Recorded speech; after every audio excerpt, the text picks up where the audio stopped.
Bes, pabalik na muna ako dyan sa lugar natin ha. Sobra na kasi talagang problema ko sa utang kaya naisip ko ibenta ko na lang yung bahay ni Lola para may pambayad ako. Beshi, sandali lang ha. Baka pwede mo munang ipagpaliban yung pagbalik mo dito sa atin. Hindi kasi maganda yung nangyayari sa lugar natin ngayon. Hindi ko na pwedeng ipagpaliban yung pag-uwi ko dyan. Wala na ako ibang pagpipilian. Kailangan ko talaga ng pera ngayon. Pero Beshi... Saka na lang tayo mag-uusap. Sige na. Pagdating ko dyan, nagmamadali na kasi ako eh. Gabriel, sandali lang!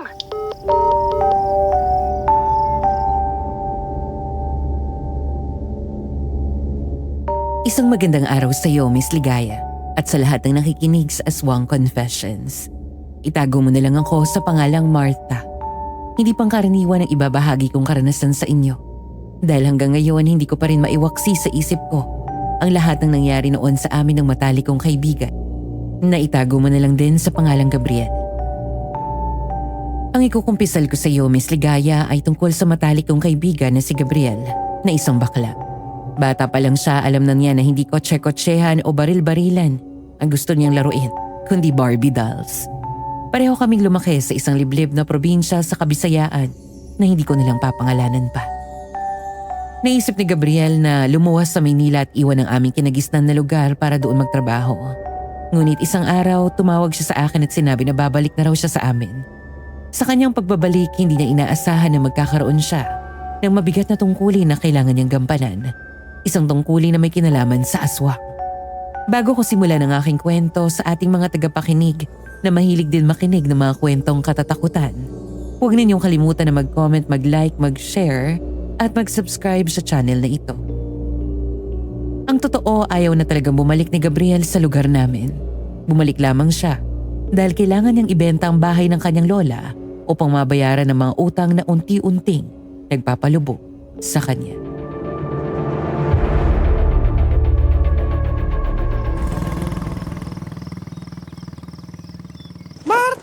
Ay, Diyos ko! Ay, mabuti na lang sinalubong mo ko. Sabi ko na nga ba kapag dumating ako, ikaw talagang unang-una ko makikita, bestie. Huwag kang maingay. Halika na sa bahay ninyo. Sinabi ko na sa'yo na huwag kang munang babalik dito, di ba? Pero napakatikas talaga na ulo mo. Wala na akong ibang choice kundi bumalik dito, no? Kailangan ko nang maibenta ang bahay ni Lola sa lalong madaling panahon. Huwag kang maingay, sabi. Hindi maganda ang lagay dito ngayon. May masasamang nangyayari sa lugar natin. Masama? Ano namang drama yan, Aber? Ay Marta, umuwi ako dito dahil kailangan ko ng pera. Hindi ako nandito para sa mga kadramahan ng lugar na to. Hindi ito drama, Gabriel. May mga taong nawawala rito. Hindi umaalis. Pero bigla na lang naglalaho. Nawawala? Eh, baka naman nagpunta lang sa ibang lugar. Grabe, ang OA mo naman. May pinuntahan lang, nawawala na kagad. Seryoso ako, Beshi. May mga taong bigla na lang nawawala rito. May kumukuha sa kanila. Ay nako, saka ko na lang kukwento sa'yo. Ay, kinikilabutan na ako. Halika na sa bahay ng lola mo, bilis.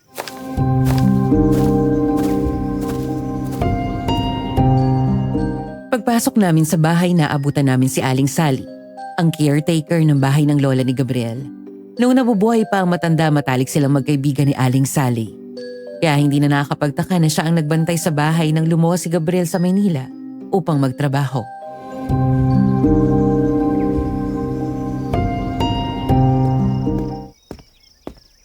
Nabalitaan ko ang pagbalik mo, Gabriel. Pero pasensya ka na, hindi mo basta-basta mabenta ang bahay ng lola mo. Bakit naman hindi, Aling Sally? Ako ang tagapagmana nitong bahay ni Lola. At kailangan ko ng pera, alam niyo yan. May hirapan kang ibenta ang bahay ng lola mo. May sumpa ang bahay na to. At may sumpa rin ang pamilya ninyo. Marami na rito ang nakakaalam. Sumpa kagad. Kung hindi yan dito mabebenta, di bebenta ko na lang sa iba. Hanap ako ng ibang bahay sa ibang lugar. Hindi mo maintindihan, Gabriel. Hindi pera ang kapalit ng bahay na yan kapag binenta mo. Kundi buhay. Anong ibig niyo sabihin, Aling Sally? Gaya ng sinabi ko, may sumpa ang pamilya niyo. Kaya sumpa rin ang nakaangkla sa bahay na ito. Kapag may tumira rito, mamalasin at mamamatay. Kaya kahit ako ang caretaker, hindi ako dito nakatira. Araw-araw ko lang itong nililinis at binabantayan. Pero pagdating ng gabi, umuuwi din ako sa amin. Kahit nung pang inalok ako ng lola mo na dito tumuloy bilang tagapagbantay, hindi ko kinayang tumira rito. At isa pa, nasabi na siguro sa ni Marta na may nangyayari rito. Sinabi ko na sa kanya, Aling Sally, pero ayaw pa rin talagang maniwala. May nangyayari rito. May mga taong nawawala at hindi na natutunto ng kanilang mga katawan. Ang pagbabalik mo rito ay senyales na may mga susunod pang mangyayari. May nangyayari dito. May mga taong nawawala at hindi natutunto ng kanilang mga katawan. Ang pagbabalik mo rito ay senyales na may mga susunod pang mangyayari. Isa lang ang tatandaan mo. Huwag kang lalabas ng mag-isa sa gabi. Baka makaharap mo siya.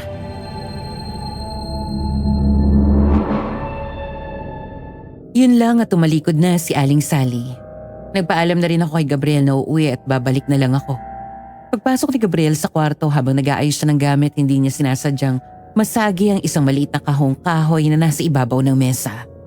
Nahulog ito sa sahig at kumalat ang laman. Doon niya nakita ang isang lumang litrato ng kanyang lola Ising.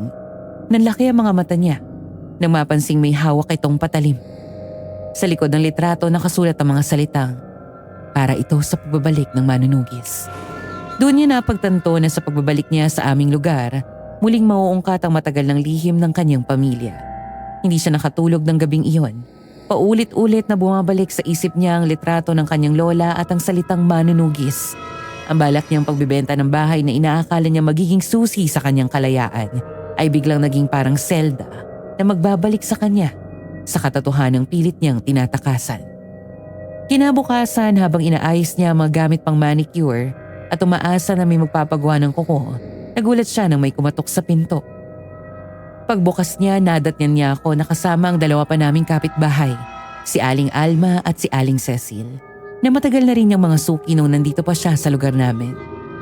Napansin niya agad na hindi maipinta ang mukha ng dalawa kong kasama. Kita sa kanila ang matinding takot at bigat ng loob.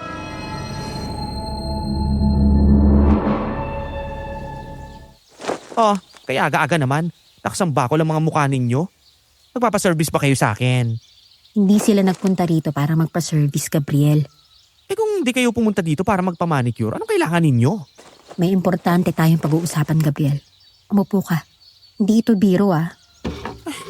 Ano naman ba to, Besh? Huwag mo sabihin tungkol na naman to sa sinabi mo sa akin kahapon.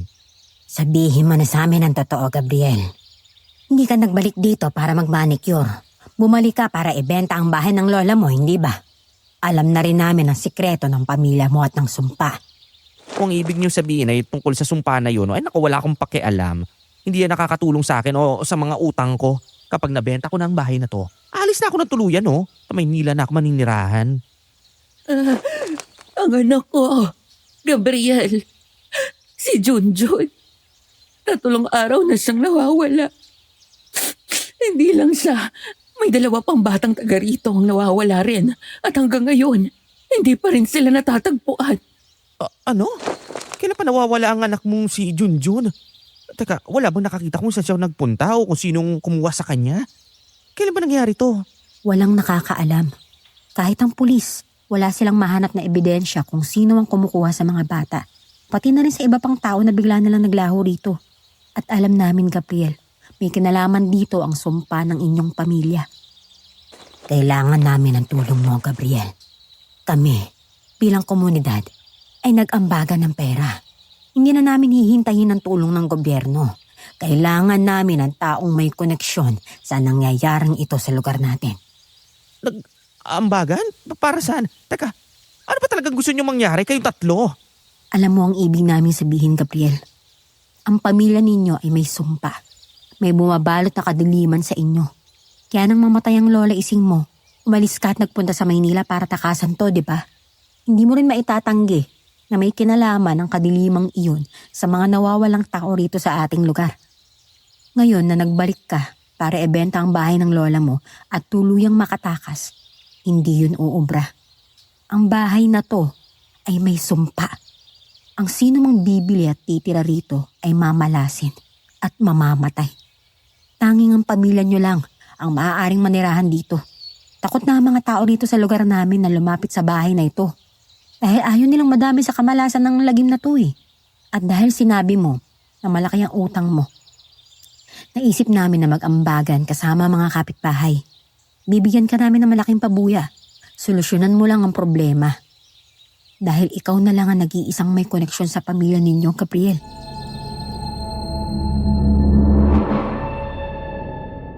May inabot kami sa kanya na sobre na naglalaman ng malaking halaga.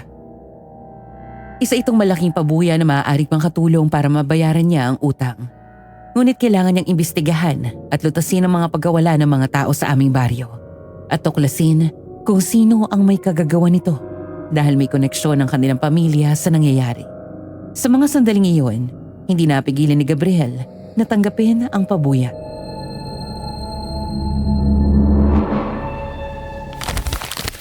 Iyan ang paunang bayad para sa gagawin mo, Gabriel.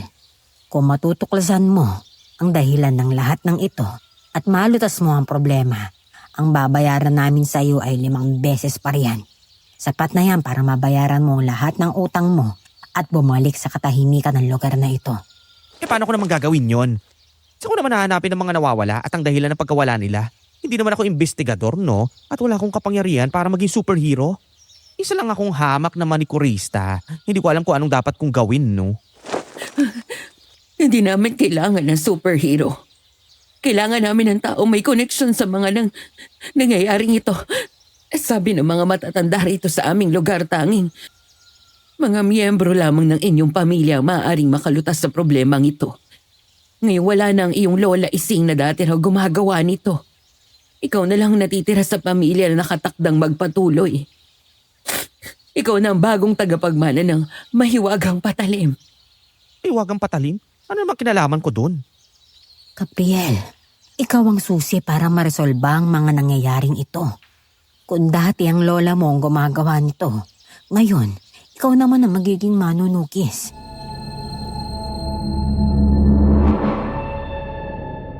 Bigla niyang naalala ang lumang litrato ng lola Ising niya na may hawak na patalim. May nakasulat sa likod para sa pagbabalik ng manunugis. Napagtanto ni Gabriel na siya ang tinutukoy nito. Ang bagong manunugis sa kanilang angkan. Nagets niya kung bakit sadyang ipinakita sa kanya ang litrato. Paalala na siya na ang susunod sa yapak ng lola niya.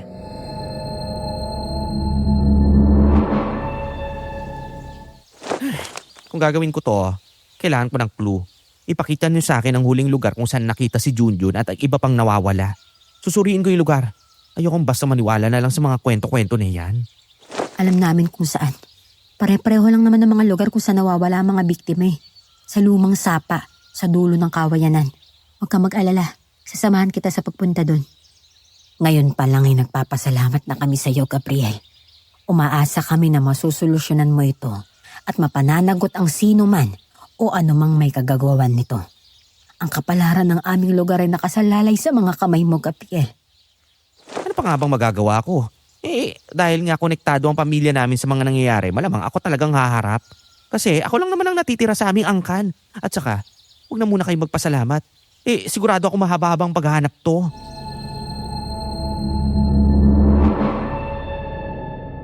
Pagkatapos naming mag-usap, nagpaalam na kami ni na Aling Alma at Aling Cecil na aalis na.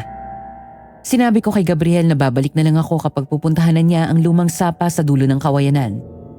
Naiwan si Gabriel mag-isa. Hawak ang sobre na may lamang pera. Ang amoy ng kaba at desperasyon ay hindi pa rin nawala sa loob ng bahay. Nararamdaman niya na ang pagiging manunugis ay hindi niya na matatakasan pa. Ito ay isang obligasyon. Tiningnan niya ang sarili sa salamin. Siya na dati naglilinis lang ng mga kuko at nag-aayos ng mga cuticles, ngayon ay handa nang maghukay ng mga sikreto ng kanilang pamilya. Inihanda na niya ang sarili na mag-imbestiga. Hindi dahil gusto niyang tumulong, kundi para mabayaran ang kanyang utang. Pero may tanong sa kanyang isipan. Ang mahiwagang patalim ng kanyang lola Ising. Kailangan niya iyon para sa kanyang misyon, pero hindi niya alam kung saan ito mahahanap. Wala namang sinabi ang lola niya nung nabubuhay pa ito tungkol sa kung saan ito itinabi ang patalim. Nang sumapit ang dapit hapon, muli kaming nagkita upang puntahan ang lumang sapa sa dulo ng kawayanan.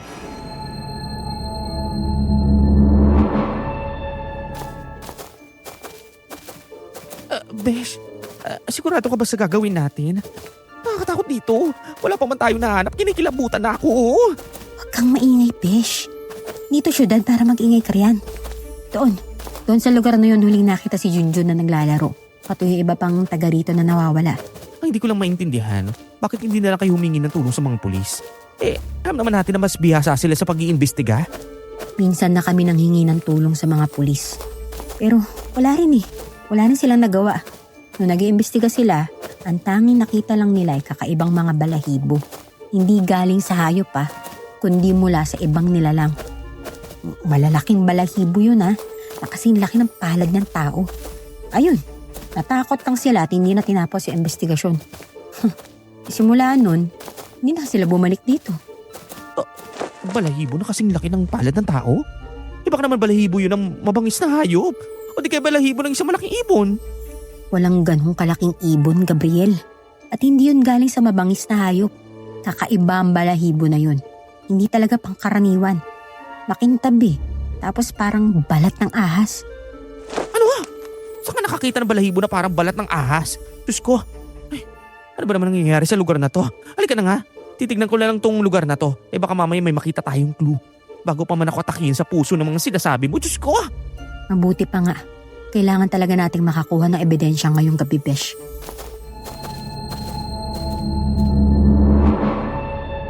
Malamig ang simoy ng hangin sa kawayanan. Ang mga dahon ng kawayan ay nagbabanggaan na parang mga buto ng patay na sumasayaw sa ihip ng hangin. Pagdating namin sa lumang sapa, napansin namin na wala na talagang tubig doon. Ramdam din namin ang kakaibang amoy sa paligid, parang nabubulok na bagay o bakal na may kalawang. Sa ilalim ng isang malaking bato sa gilid ng lumang sapa, may nakita kaming bola. Maaaring iyon ang laruan ni Junjun na naiwan doon. May bahay dito ng putik. At hindi lang yun. May isa pang bagay na hindi namin inaasahan. Isang kakaibang marka sa bato na nagpatindig sa balahibo naming dalawa.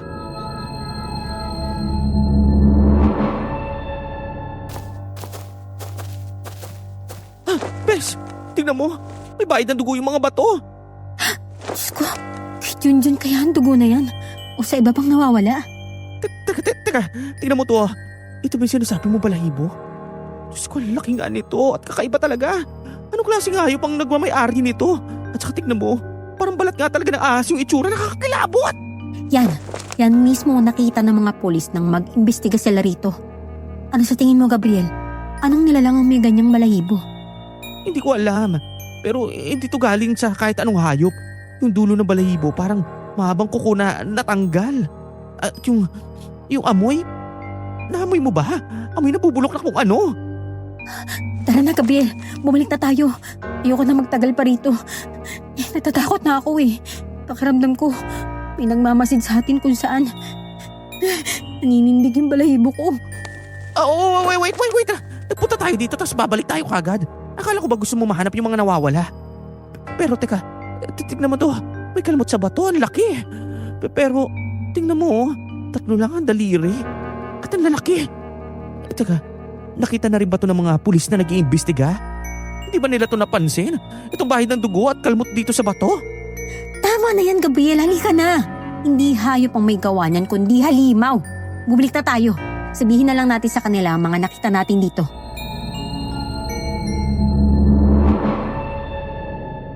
Mabilis kaming umalis sa lugar na iyon. Bawat hakbang namin ay parang pagtakbo palayo sa isang nilalang na hindi namin nakikita. Ang kakaibang balahibo, ang amoy na parang nabubulok, at ang bakas ng malaking kuko. Iyon ang unang senyales na nagsisimula na ang pagiging manunugis ni Gabriel. At ang perang ibinigay namin sa kanya bilang pabuya, unti-unti nang nagiging mas malaking problema kaysa sa inaakala niya. Inaamin ko na takot ako sa mga nakita namin sa lumang sapa. Kaya agad ko na siyang niyaya na umuwi.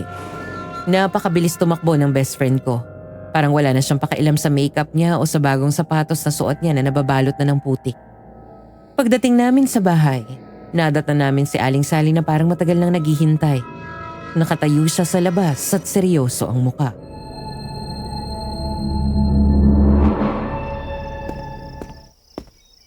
Aling Sally, Diyos ko, nagpunta kami sa lumang sapa. At alam niyo ba yung nakita namin doon? May bayad ng dugo sa mga bato. Parang kalmot ng malaking kuko. At nakakita rin kami ng malaking balahibo, parang balat ng ahas. Talaga? Nakita ninyo ang bakas niya? Bakit? Nakita mo na ba yung nilalang na yun? Ang nilalang na yun ay siyang kumuha sa mga nawawalang tao rito sa lugar natin. Nakita mo ng halimaw, Aling Sally? Ang kumuha kay Junjun at sa iba pang mga taga rito ay walang iba kundi ang nilalang na yon. Ang aswang. Aswang? Sabihin mo nga, Aling Sally, may koneksyon ba ang aswang dito sa aming pamilya? Tama ka, Gabriel. Ang aswang ay may matinding koneksyon sa inyong pamilya. Hindi ko tiyak kung ano ang eksaktong koneksyon niya. Pero sigurado ako na siyang nagdadala ng sumpa sa inyong pamilya at sa pamamahay na ito. Akala ko noon ay napatay na siya ng lola ising mo. Pero hindi. Hindi pa siya napapatay.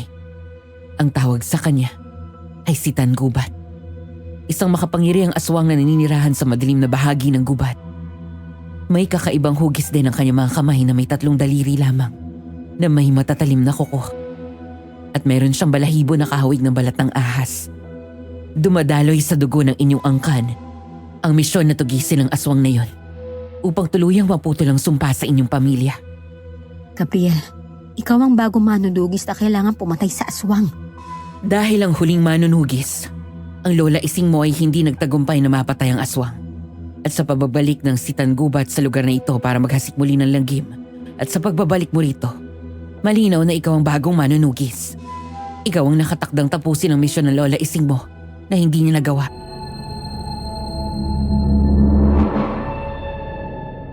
Ang pakiramdam na yon, ang bigat ng salitang manunugis ay lalo pang tumimo sa isip niya. Ang mga kamay ni Gabriel na sanay sa pagpahid ng nail polish ay biglang parang may obligasyong humawak ng sandata para tugisin ang aswang. Naalala ni Gabriel ang tungkol sa mahiwagang patalim ng kanyang lola at tinanong niya si Aling Sally tungkol dito. Nagpaalam si Aling Sally na may kukunin lang siya at sa pagbalik niya, may dala na siyang lumang kahon na gawa sa kahoy.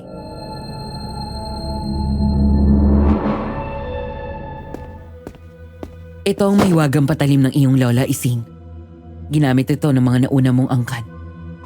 Ang patalim na ito ang kailangan mo gamitin para patayin ang aswang na si Tan Gubat. Ayan! Yan yung patalim na hawak ni Lola sa lumang litrato. Diyos ko! Kahit kailan, hindi ko inakala na hahawak ako ng ganyan. Sanay pa ako humawak ng cuticle pusher at nail file. Pero teka, ikaw palang nagtatago ng patalim na yan, Aling Sally? Bakit nasa iyo yan? Bago pa namatay ang lola mo, ibinila niya sa akin na itago muna ang patalim. Ibibigay ko lang ito kapag bumalik ka na rito. At dahil narito ka na ngayon, ibinibigay ko na ito sa'yo. Ikaw ang tagapagmana ng patalim na ito. Tanggapin mo na ang kapalaran mo, best friend. Ikaw lang makakagawa nito eh. Huwag kang mag-alala. Nandito ako. Susuportahan kita, Besh. Tumigil ka nga dyan. Susuportan. Kaya pala niyaya mo ako umuwi dahil takot na takot ka na. Sino ba naman ang hindi matatakot sa lugar na yun? Pakiramdam ko may nakatingin sa atin, Gabriel eh. Baka nandun lang yung aswang na kumukuha sa mga taga rito. Paano ka makakalaban sa kanya kung hindi mo pahawak yung mahiwagang patalim ng lola mo, di ba? Hindi titigil ang aswang na iyon sa pagkuha ng mga inosenteng tao, Gabriel. Siguradong may susunod pang mawawala kung walang gagawa ng paraan. Tulungan mo ang lugar na ito. Tugisin at puksain mo ang aswang. Ang sabi ng lola ising mo kapag napatay ang si Tan Gubat, matatapos na rin ang sumpa sa inyong pamilya at sa bahay na ito.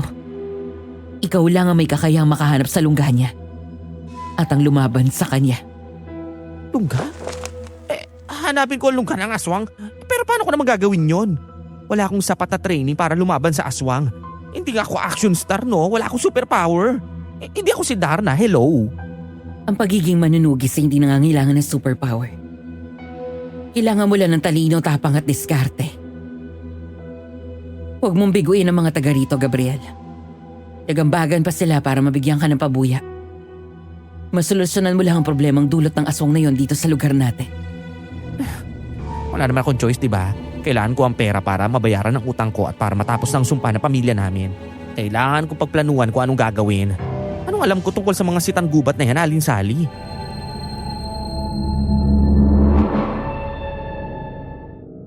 Habang hawak ni Gabriel ang mahiwagang patalim, mas ramdam na niya ang bigat ng kanyang obligasyon, Miss Ligaya. Siya si Gabriel, ang baklang manikurista na napilitang maging manunugis para sa malaking pabuya. Napagtanto niya na kailangan niyang gawin yon. Hindi lang para tulungan ang aming lugar laban sa banta ng aswang, kundi para tuluyang wakasan ang sumpa sa kanilang angkan na dulot ng nilalang na iyon.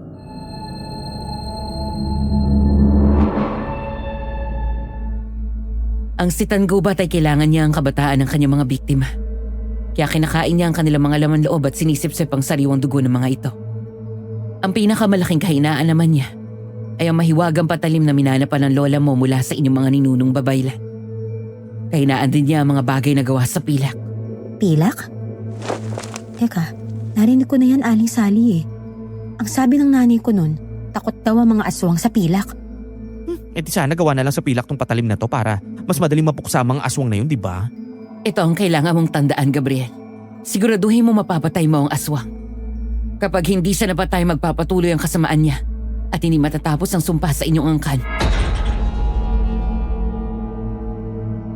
Nagsimula ng paghandaan ni Gabriel ang paghahanap sa lungga ng aswang na si Tangubat. Bukod sa mahiwagang patalim, naglabas din siya ng asin, bawang at buntot pagi na kilalang mabisang pangontra sa mga aswang.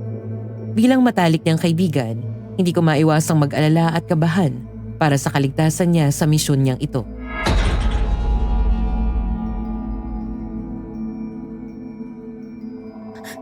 Sigurado ka pa talaga sa plano mong to, Besh? Kinakabahan ako eh. Ang gulo mo rin, no, Besh? Ikaw nga itong nagpumilit na labanan ko yung aswang na yun. Huwag ka mag-alala. Kung hindi ako magtatagumpay at kainin niya ako, sigurado naman akong masarap ako, no? Pero hindi mangyayari yon dahil mas magiging tuso ako sa kanya. Dahil ang sabi ninyo ay may koneksyon ng pamilya namin, siguradong babalik siya sa bahay na to. Lalo na ngayon na nandito ako. Kaya paghahandaan ko talaga yung asungot na yun. Posibleng mangyari ang sinabi mo. Maaaring magpunta siya rito dahil nagbalik ka na. Siguradong tulad mo. Gusto ka rin niya mawala upang matanggal ang hadlang sa paghahasik niya ng lagim. Yun nga yung gusto ko, Aling Sally. Ang siya mismo ang sumugo dito para hindi ko na siya hanapin pa, no? Handa ka na ba talaga, best friend, na harapin ang aswang? Siyempre! Sino ba naman ang hindi kakabahan? Isang hamak na baklang manikurista lang naman ang obligadong lumaban at pumatay sa isang aswang, no? Hoy, nakakatakot! Sabihin mo, suportahan mo ako. Samahan mo ako mamayang gabi, ha? Kailangan ko ng tulong mo para mahuli ang aswang. Ngayon na? Oo, ngayon na! Hindi ba beste kita? At sabi mo, susuportahan mo ako. Well, eto na yun.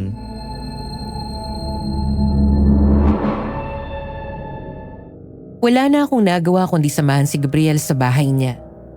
Nagpaalam na si Aling Sally na uuwi na at babalik na lang kinabukasan. Sabi niya tuwing hating gabi raw ay lumalabas ang si Tangubat.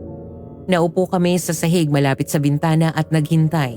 Nakasukpit sa bewang ni Gabriel ang mahiwagang patalim at hawak naman niya ang buntot pagi. Ako naman ay hawak ang supot na naglalaman ng asin at bawang. Sumilip kami sa labas. Nakakabingi ang katahimikan. Ngunit maya-maya ay may narinig kaming kakaibang tunog na parang pag-angil ng isang mabangis na hayop.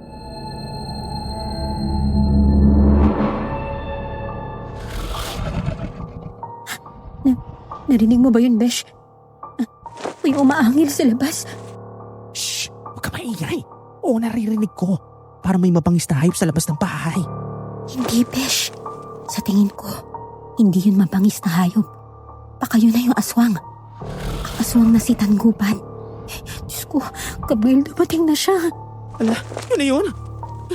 Nakakakilabot na pa pala yung angil niya. At saka, naaamoy mo ba? Parang napubulok na karne na may halong amoy panis na dugo. Baho. Oo, naamoy ko. At nabaho nga. Parang galing sa libingan. Ganyan pa kabaho ang aswang na yun, nakakatiri. Ang alam ko kasi kapag may aswang sa paligid, nakakaamoy ka talaga ng mabaho. Kaya siguradong yan na yung aswang na si Tanguban. Sandali, Besh. Isilip ako. Gusto ko makita kung anong itsura ng enemy. Kung tutugwisin ko siya, kailangan ko muna siya makita.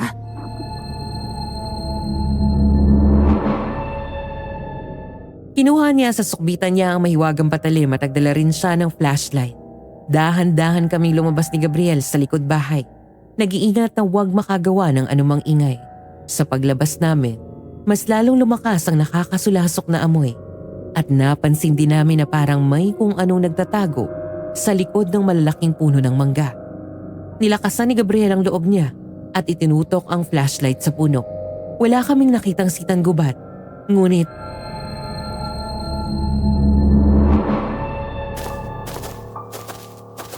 Besh, tignan mo to. May mga bakas dito. Teka, bakas ba ng paa niya to?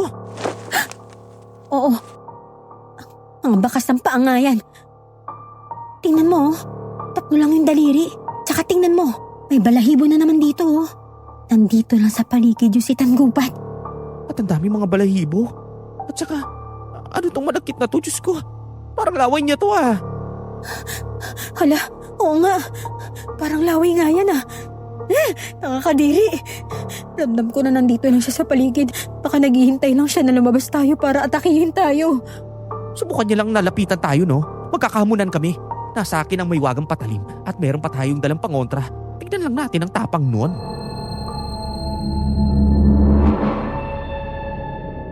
Hindi ko napigilan si Gabriel na hanapin ang si Tanggubat sa paligid. Ngunit wala na roon ang aswang. Nangihinayang siya na hindi niya ito nakita. Pagkakataon na sana niyang makaharap at tugisin ang halimaw. Pero bigo siya. Wala na kaming nagawa kundi bumalik sa bahay. Bagamat hindi nagpakita sa amin ang si Tanggubat, nag-iwan naman ito ng mga bakas na tila nagsasabing hindi siya natatakot sa bagong manunugis. Hindi na kami nakatulog ng gabing iyon. Umaasa pa rin si Bakla na babalik ang si Tanggubat. Ngunit hindi na ito bumalik. Kinaumagahan habang kumakain kami ng almusal, nagulat kami nang marinig ang malakas na katok sa pinto. Akala namin si Aling Sally ang dumating. Pero pagbukas ko ng pinto, bumungad sa amin si Aling Alma.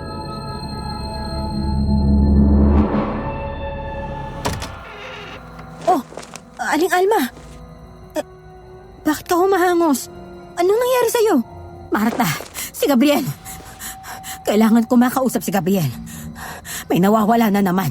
Hindi lang isa, kundi 3 tao ang nawawala. Ano? Yung mga nawawala na naman? Teka, sino-sino naman yung mga yan? Si Tintoy, yung anak ni Mang Pablo sa kabilang kanto. Natagpuan ang bag niya na ginagamit sa eskwelahan doon sa tabi ng lumang sapa. At sa paligid may mga bakas ng dugo. Diyos ko, talaga? Si Tintoy? Mabait na bata yun ah. Ay, kawawa naman si Mang Poldo. Mahal na mahal niyang anak na si Tintoy. Nababahala na ang mga taga rito. Hindi naligtas sa mga tao. Marami na ang mga nawawala. O relax lang. Nagsimula na ako mag-imbestiga. At nagahanda na rin ng kung anong harapin nating nilalang na kumukuha dito sa mga tao rito. Kaya hindi rin magtatagal, mahihinto na rin yung mga kababalaghang nangyayari dito. Kaya rin ako nagpunta rito para ipaalam sa'yo, Gabriel, na nag-iwan ng babala ang nilalang na yun.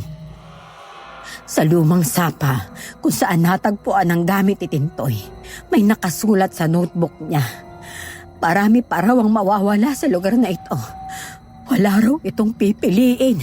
Mga bata man o matatanda, kukunin niya ang gusto niyang kunin. Humanda ka raw, Gabriel, dahil darating ang araw na haharapin niya ang bagong manunugis. Kinabahan ako sa sinabi ni Aling Alma. Kagabi lang ay nagparamdam sa amin ang aswang. Napatingin ako kay Gabriel at nakita kong nakataas ang kilay niya at nakapamewang. Aba, hinahamon ako ng si Tanggubat na yon? Akala ba niya mapapaatras ako ng pananakot niya? Hoy, nagkakamali siya. Hindi ko siya uurungan lalo na't hawak ko itong may wagang patalim na kayang pumatay sa kanya. Si Tanggubat? Ano yon? Ang nilalang na kumukuha ng mga tao rito sa lugar natin ay ang aswang na si Tanggubat. Ang aswang na ito ay konektado sa angkan ni Gabriel at sa sumpa sa kanilang pamilya. Aswang na si Tanggubat? Ang aswang na yon ang kumuha kina Junjun, Tintoy at sa iba pa. Correct. Kaya mamaya, babalik tayo sa lumang sapa, Bes. Hinahamon ako ng si Tanggubat na yun at ibibigay ko sa kanya ang gusto niya.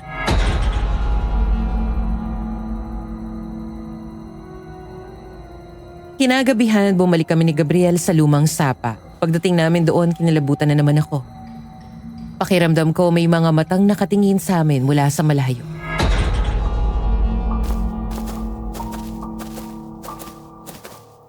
Oh, nandito na tayo. Oh, nasa na yung halimaw na yon? Ang lakas ng loob na hamunin ako. Ngayon, magpakita siya sa akin. Sigurado ka bang nandito ang si Tanggubat, Gabriel? Hindi ako sigurado pero baka makita natin ang aswang na yun dito. Nagtataka lang ako. Bakit sa lugar na to palaging may nawawala? O sa kayang pumupunta ang mga biktima dito o dinadala siya dito ng si Tanggubat na yun? Hindi ko alam eh. Basta sa lugar na ito huling nakikita ang mga nawawala. Teka, tingnan mo. May mga bakas ng dugo nga rito. Oo nga. Pero mga bakas lang ang meron. Teka, walang clue kung saan papunta to. Dito lang sa may batuhan ng mga bakas ng dugo pero pagdating sa lupa wala na. Gumagawa ng paraan ng aswang para hindi natin siya mahanap. At sa tingin ko, may paraan siyang ginagawa kaya nagagawa niya makapambiktima dito. Yun ang kailangan natin malaman, Bes. Anong gagawin natin, Gabriel? Sandali, mag-iisip lang muna ako. Ilang minuto ring nag-isip si Gabriel ng paraan para malaman kung paano nang bibiktima ang aswang. Hindi nagtagal. May naisip na ako. Huwag kang maingay. Kung nasa paligid ng aswang, maririnig na tayo. Dahil masyado siya matalino at pinaglalaruan niya tayo, gagamitin ko ang pinaka-epektibong paraan para mahuli siya. At ano naman yun? Ipapain ko mismo ang sarili ko sa kanya. Ano? Sigurado ka ba din sa plano mo, Gabriel? Paano mo gagawin yun? O di ba mga bata ang pinipili niyang biktimahin dahil ang gusto niya mga sariwang laman at dugo? Kung ganon, ibibigay ko sa kanyang hinahanap niya. Anong ibig mo sabihin? Teka, anong ginagawa mo? Bakit ka nag-uubad ng damit mo? Nawindang ako nang hubarin ni Gabriel ang pang-itaas niyang damit, Miss Ligaya. Gamit ang mahiwagang patalim, bigla niyang hiniwa ang dibdib niya. At mula sa sugat, ay umagos ang masaganang dugo. Anong ginagawa mo? Nababaliw ka na ba, bakla? Bakit mo sinagatan yung sarili mo? Sariwang dugo ng batang gusto niya, di ba? Pues ito dugo ko. Ito ipapain ko sa kanya. Hello, bata pa naman ako kaya siguradong mabebetan niya yung dugo ko.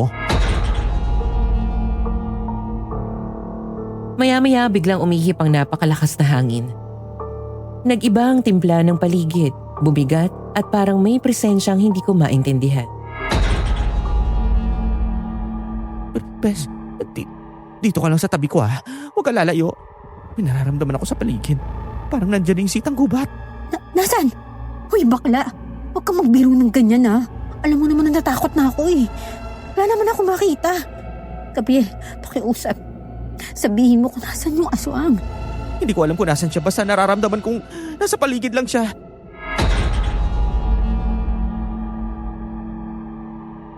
Biglang may narinig kaming kumalusko sa mga halaman. Nakaamoy din kami ng mabahong amoy. Parang nabubulok. Maya-maya napansin ni Gabriel ang isang malaking anino na nagtatago sa mga halaman. Ayun siya, Besh! Nagtatago sa mga alamanan.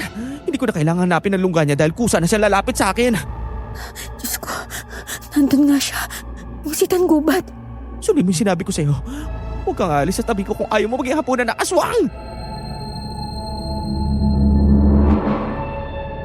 Tumayo ang balahibo ko nang makita kong unti-unting lumabas sa pinagtataguan ng halimaw. Lalaki ang mga mata ko. Hindi ko mawari kung anong klaseng nilalang ang nakikita ko. Puno ng balahibo ang katawan niya na parang balahibo ng ibon, ngunit may kulay na kahawig ng ahas.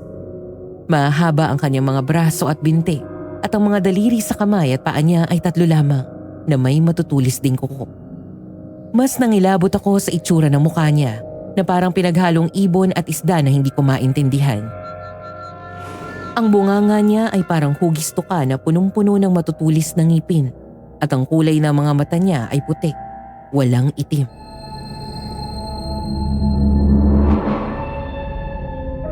Beshi, nakatingin siya sa atin. Lalo na sa'yo. Nakatingin siya sa sugat ng dibdib mo. Hoy! Sitang gubat! Nandito ako! Kung gusto mo ng dugo ko, halika na lumapit ka! Ano ba talagang balak mo, Gabriel? Tingnan mo. Naglalaway na yung bunganga niya. Parang gutom na gutom siya. Akala ko susugurin na niya si Gabriel. Ngunit sa halip na lumapit, umangi lang siya ng malakas at tinampas ang isang malaking puno na nagdulot ang pagbuwal nito. Hindi siya sumugod. Tila nagpakita lamang siya ng kanyang lakas. Ano yan? Bakit puro puno na lang pinagdidiskitahan mo? Hindi ka ba lalapit sa akin para tikman yung malinamnam ko dugo? Besh! Nasaan na siya? Bigla siya nawala. Hindi ko na siya makita. Oo nga. Hindi ko na malaya na umalis na siya. Teka, paano nangyari yun? Hoy, aswang! Nandito ako! Akala ko pa gusto mo ng sariwang laman at dugo. Bumalik ka nga dito!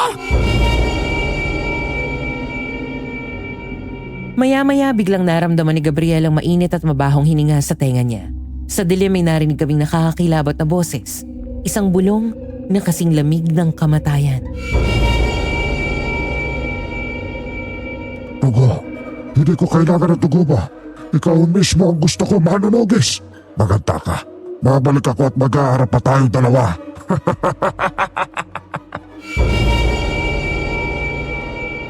Pagkatapos ay muli naming naramdaman ng malakas na ihip ng hangin. At lalo pang umalingasaw ang mabahong amoy. Tuluyan ang umalis ang sitan gubat. Ang hininga niya ang huling naramdaman ni Gabriel. Hindi niya kami inatake. Nagpakita lang siya ng kapangyarihan. Alam niyang si Gabriel ang manunugis at gusto niyang makipaglaro. Wala na talaga siya, bakla. Parang inatat ka lang niya.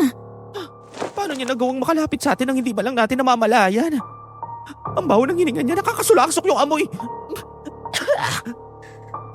Hindi mapekto yung sugat sa dibdib mo, Beshi. Ayaw daw niya sa dugo mo. Ikaw mismo ang gusto niya. At magkikita pa raw kayong muli. Juicy pa siya sa dugo ko. Pero pinagtataka ko lang. Ang pagkakataonan niya para atakihin tayo. Lalo na ako pero hindi niya ginawa. Bakit kaya? Mukhang may mas malalim pang dahilan ng lahat ng to, Gabriela. Alam mo, mas mabuti pa. Bumalik na tayo sa bahay ninyo. Sabihin natin kay Aling Sally yung nangyari. Baka masagot niya yung mga tanong natin.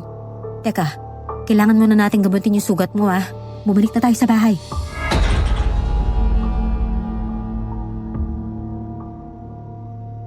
Pagbalik namin sa bahay, sinalubong kami ni Aling Sally. Seryoso ang mukha niya, na para bang alam na niya ang nangyari.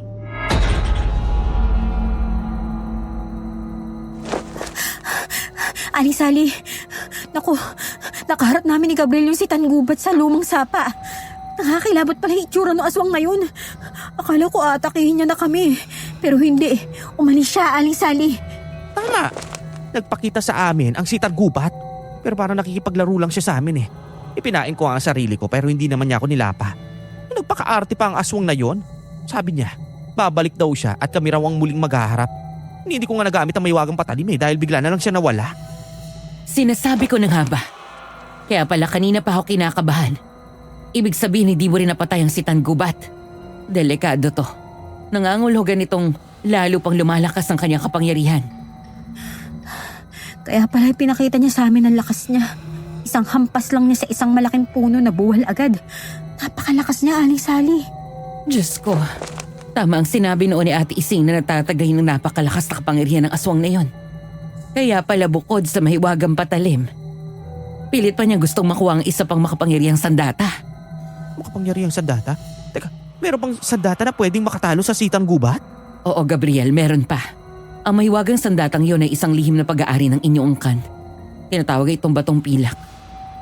Bukod sa mahiwagang patalim, ang batong pilak ang isa sa ilang maaaring tumalo sa halimaw. Nasaan yung batong pilak na yun, Aling Sally? Ay nako, pakiusap sabihin niyo na sa amin kung nasa ng sandatang yun, Aling Sally. Kailangan ko yun para matalo ang aswang, no? Ang sandatang iyon ay gawa sa purong pilak at tiyak na makakatalo sa aswang. Nung nabubuhay pa ang Lola Ising mo, sinubukan niyang hanapin to. Na ayon sa sabi, itinago ng inyong mga ninuno sa lumang simbahan sa ibaba ng bundok. Ngunit hindi na niya ito nagawa dahil binawian na siya ng buhay. Pero, niiwasan ng mga taong lugar na yun, Aling Sally, diba? Walang sino man ang nagtatangkang pumunta sa lumang simbahan na yun dahil sinasabing may demonyo raw doon. At may mga nagpapakitang multo. Ay nako, kahit ano pang meron sa lumang simbahan na yun, kailangan kong makuha ang batong pilak. Pandagdag yun sa mga sandata ko, no? Para mapatay yung sitang gubat na yon. Pero hindi madali ang pagkuha sa bagay na yon, Gabriel. Maging ang Lola Ising mo, hindi niya yun nagawa. Hindi ako natatakot, Aling Sally. Nakaharap ko na nga yung halimaw eh. Kaya wala na akong kinakatakutan ngayon. Gagawin ko ang lahat ng paraan. Makuha ko lang ang maywagang sandata na yon. Nagpasya si Gabriel na puntahan ang lumang simbahang binanggit ni Aling Sally. Ang simbahan na nasa ibaba ng bundok. Pupuntahan ko yung lumang simbahan na yun bukas at samahan mo ko, Bes, ha? Ha? Bukas agad? Kailan pa? Hindi natin alam kung kailan muling magpapakita yung halimaw na yon. Kaya bago pa man kami magkaharap ulit, dapat nasa akin na yung batong pilak. Bukod sa maywagang patalim, kailangan ko yung isa pang makapangyarihang sandata na yung laban sa kanya. Aling Sally, paano nga ba namin makukuha yung batong pilak? Sa pagkakaalam ko, base rin sa kwento ni Lola Ising mo, may lihim daw na daanan sa ilalim ng lumang simbahan. Doon makikita ang batong pilak. Ngunit mahirap itong kunin dahil may mga makapangyarihang nilalang daw na nagbabantay dito. Ano po? Masasamang nilalang? Ay, Diyos ko. Baka hindi nagawa ni Lola Ising na makuha ang sandata dahil sa mga nilalang na nagbabantay doon Ano ang mga yun, Aling Sally? Ano ang mga yun na nagbabantay sa makapangyarihang sandata? Hindi ko rin alam, Marta. Hindi na yun pa sa akin na sabi ni Ate Ising. Naku, wala na akong pakialam kung ano pa yung nandun o kung anong nilalang nagbabantay doon. Ang mahalaga, makuha ko yung sandata na yun. Kung kailangan ko magpakadar na ulit kaagawin ko, makuha ko lang yun.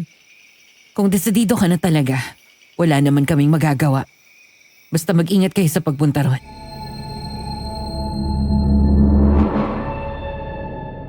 Hindi na nag-aksaya ng panahon si Gabriel. Kinaumagahan agad naming pinuntahan ang lugar na sinabi ni Aling Sally, Miss Ligay. Malayo at mahabang lakarin bago namin narating ang lumang simbahan sa ibaba ng bundok. Nang makita namin ito, nangilabot ako. Sa itsura pa lang aakalain mo na hindi ito simbahan, kundi isang haunted house na katulad sa mga napapanood sa mga horror movies. Dahan-dahan kaming naglakad papalapit. Nang buksan namin ang pinto, sinalubong kami ng alikabok at mabahong amoy mula sa loob.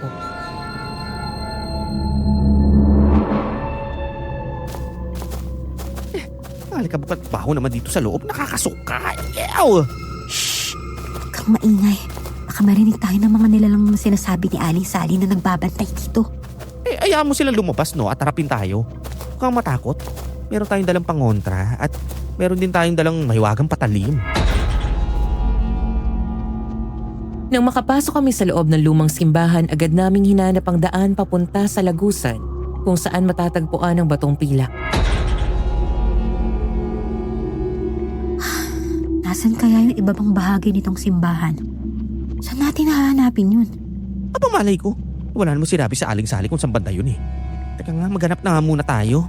Sigurado nandito lang yun eh. Teka, Besh.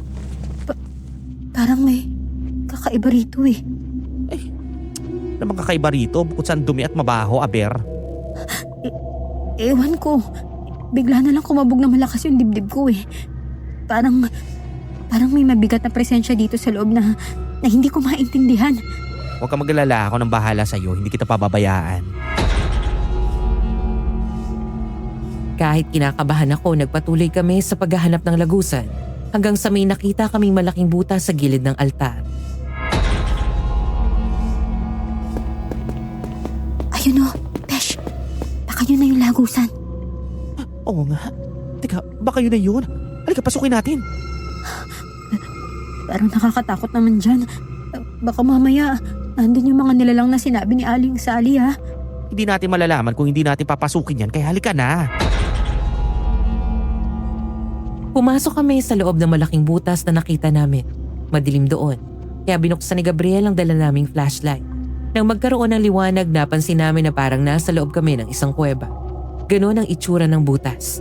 Nagsimula na kaming maglakad. Ngunit bago pa namin maihakbang ang aming mga paa, nakaramdam kami ng pagyanig sa paligid. Parang lumilindol.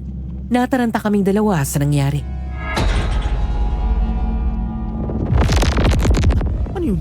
Tindol ba yun? Teka, kailangan na nating umalis dito, Besh. Baka gumuho na yung simbahan at matabunan tayo dito sa loob. Halika na, lumabas na tayo sa butas. Palabas na sana kami nang biglang lumakas ang pagyanig. Nakita na lang namin na gumuho ang loob ng simbahan na natakpan ng gumuhong paderang butas na lalabasan namin. Gumuguho na yung simbahan! Nakulong na tayo dito sa loob! Diyos ko, anong gagawin natin? Nandito na ba tayo mamamatay? Masyado naman tong OA. Huwag kang magpanik dyan. Hindi tayo pwedeng mamatay. Kailangan ko patalunin at patayin yung mayabang na sitanggupat na yon. Baka mamaya may iba pang daan dito na pwede tayong makalabas. Halika na, maghanap tayo. Paano kung hindi na tayo makalabas dito? Paano kung hindi na tayo mahanap ng mga tao? Ayoko pa mamatay, Besh. Sabi ko na nga huwag ka maging OA. Mag-relax ka nga. Hindi ako naniniwalang walang lagusan dito palabas. Nararamdaman ko meron kaya hanapin natin. Paano kung wala na talaga tayong malalabasan? Mababaon na tayo rito ng buhay, bakla. Huwag ka umiyak dyan. Ang dapat nating gawin, maghanap ng lalabasan. Kaya tumigil ka na sa kakaiyak mo dyan.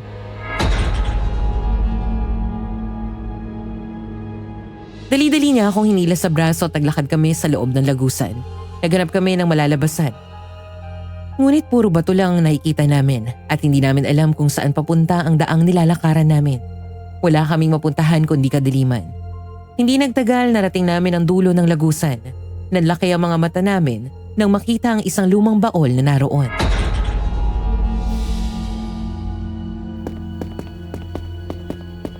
Bes, may baul! Baka nandiyan nakalagay yung mahiwagang sandata! Oo nga no. Ayan na yata yun, Besh. Teka, tingnan mo. May something na nakapatong sa ibabaw ng baul. Baka liham. Halika, tingnan muna natin kung ano yung nakalagay dun. Kinuha ko ang sobre na nakapatong sa baol at binuksan yun. Tama nga ako. Isang liham ang nakapaloob doon. Sinabi ko kay Gabriel na ako na ang magbabasa ng liham.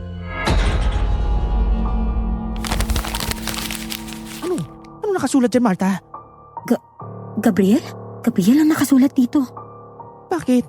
Ano nakalagay sa liham?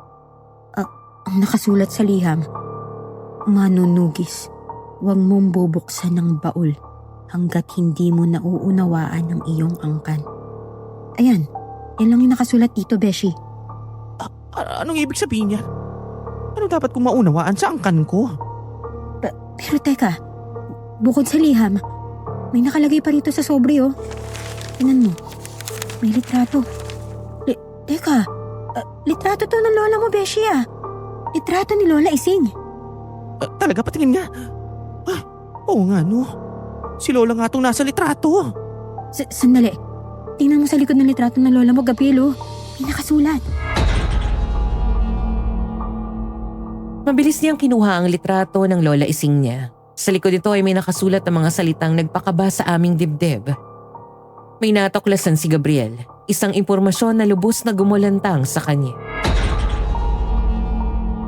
Gabriel, apo, magagamit mo lamang ang batong pilak na nasa loob nitong baul kung matatanggap mo ang buong katotohanan ng sitangubat. Ang aswang ay bahagi ng ating pamilya. Siya ang nakatakda kong kapatid na si Paeng na isinumpa ng isang makapangyarihang mangkukulam. Isang mangkukulam na niloko at pinaasa niya noon. Dahil doon gumawa siya ng sumpang magpapabago sa kanya bilang isang aswang. Ano? Kapatid ni Lola ang isang aswang na yun? Panganay na kapatid ng lola mo? Ibig sabihin, ang sitangubat, lolo mo na sa tuhod yun, Besh. At dugo mo yung aswang. Ang sitanggubat? Lolo ko siya. Nakalagay din dito sa liham na ang panganay na anak ng aming angkan ay isinumpa at naging aswang. Ang aswang na siyang naging sumpa ng buong pamilya. Maging ang bahay ng aming angkan ay nadamay din sa sumpa. Matatapos ang lahat kung ang bunso sa aming angkan ang magiging manunugis na lalaban at pupuksa sa halimaw. Diyos ko, kaya pala si Lola Ising ang naging manunugis noon dahil siyang bunso sa kanila magkakapatid. Hindi pala totoo ang sinasabi sa akin noon ng tatay ko na maagang namatay ang nakakatandang kapatid ni Lola. Inilihim niya ang katotohanan sa akin, Diyos ko. Nakakaloka ang revelasyon na nangyayari sa pamilya namin, ha? Teka, buksan natin yung baul. Baka nandyan yung batong pilak. Binuksan namin ang baol at tumumbad sa amin ang isang mahabang bato na makinis at kulay pilak. Ano to? Ito na yung tinatawag na batong pilak? Literal na bato na kulay pilak? Paano naman magiging sandata yan? Ito na ba yung sinasabi makapangyarihang sa data? Ba't ganito yung itsura? Teka, isa pang liham na nakalagay dito sa loob ng baul. Sandali, babasahin ko lang. Diyos ko naman, bakit ba kasi kailangan pa pag-iwahiwalayin yung mga liham? Hindi na lang pinag-isa, di ba? Naku, iba rin ang trip ng lola ko eh. Basahin mo na kung ano yung nakasulat sa liham. Baka nandyan yung paliwanag kung paano gagamitin yung batong pilak bilang sandata. Teka, ang batong pilak ay isang makapangyarihang sandata na pamuksa sa mga aswang. Sa unang tingin para lang ordinaryong bato. Sa bagay. Ngunit humahaba raw ito at nagiging isbada kapag hinawakan ng manunugis. Kaya nitong makasugat ng aswang kahit gaano pa katibay ang balat niya. Kailangan itong itarak sa dibdib ng aswang at puntiryahin ang puso nito upang tuluyan ng mapatay. Gawa ito sa purong pilak na siyang kahinaan ng mga aswang. Ganun pala. Nagiging sandata lang pala kapag ginawa ka ng manunugis. At dahil ikaw na ang bagong manunugis, hawakan mo na yan, bakla. Nang hawakan niya ang batong pilak, ng laki ang aming mga mata dahil bigla itong nagliwanag, Miss Ligaya. Umaba ito at naging isang pilak na espada. Manghang-mangha kaming dalawa sa aming nakita.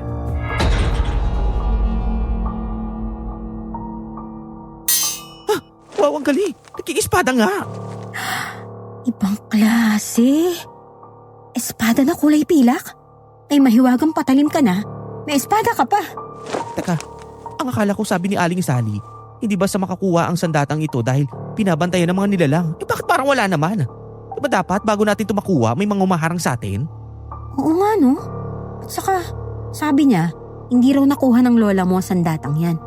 Bakit may liham siya tungkol dito at nakalagay pa dito sa baul? Ibig sabihin, ang lola mo nagtago ng sandata na yan? At nagsinungaling sa atin si Aling Sally? Di kaya may alam din siya sa totoong katauhan ng si Tanggubat? Di kaya matagal na niyang alam na kapatid ng lola mo ang aswang? Pero bakit hindi niya sinabi sa atin? Ay! Guguluhan na ako ah. Si Aling Sally lang makakasagot ang mga tanong natin. Kailangan natin makaalis dito para makausap siya. Kukunin ko na yung sandata. Pati na rin yung mga literato ni Lola. Tara na, maghanap na tayong labasan. Pero paano? Paano kung nakulong na talaga tayo rito sa loob? Kanina pa tayo naghahanap ng posibleng lalabasan, no? Pero wala. Baka ito na nga yung sinasabi ni Aling Sally na panganib sa pagkuha natin ng sandata na yan. Yung lindol at yung pagkakakulong natin dito. Nakuha na natin yung sandata. Ngayon ka pa mawawalan ng pag-asa na makalabas tayo rito. Naku, hindi. Hindi tayo makukulong dito, no? Baka kalabas tayo. Ay, halika na. Maghanap na tayo ng labasan. Bilisan mo! Hinila niya ako at patuloy kami naghanap ng malalabasan hanggang sa may matagpuan kaming tagong daan. Nang tumbukin naming iyon, napansin namin ang isang maliit na siwang na natabunan ng mga bumagsak na bato dahil sa naganap na lindol. Oh! Ito! May siwang dito, Besh! Pero, maliit lang to eh. Paano tayo magkakasya dyan? Ito. Tira mo yung batong nakaharang dito, Besh. Malambot at madaling matibag. Pagtulungan natin gibain to para makaalis na tayo. Gamit ang sarili naming lakas, pinagtulungan namin gibain ang batong nakaharang hanggang sa lumaki ang siwang at sapat na para makalusot kami palabas. Nang makaalis kami roon, nakita namin gumuho ang lumang simbahan. Nagmamadali kaming umalis sa lugar na iyon na nakatatak sa aming isipan na wala naman palang mga nilalang na nagbabantay doon. At hindi rin kami nahirapang makuha ang batong pilak. Marami pang ipapaliwanag sa amin si Aling Sally, kaya pagbalik namin sa bahay, agad namin siyang hinarap.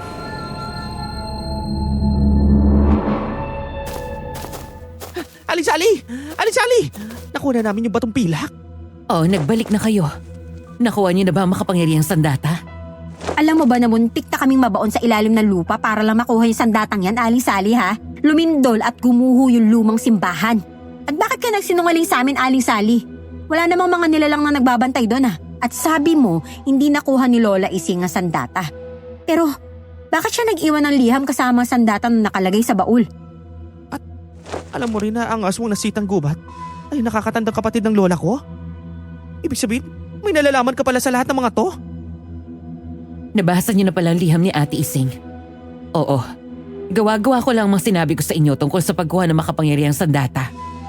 Sinabi ko yun upang hindi kayo maging kampante sa pagkuha nito. Alam kong pinaghandaan ninyo ang pagpunta ron, lalo ka na, Gabriel. Kaya panatag ako makukuha niyo ang sandatang itinago roon ng lola mo bago siya bawian ng buhay. Ang lumang simbahan na yun ay sagrado. At hindi makakapasok ang mga nilalang ng dilim tulad ng mga aswang. Nang mamatay ang lola mo, tinangka ng si Tanggubat na nakawin ng sandata para wasakin.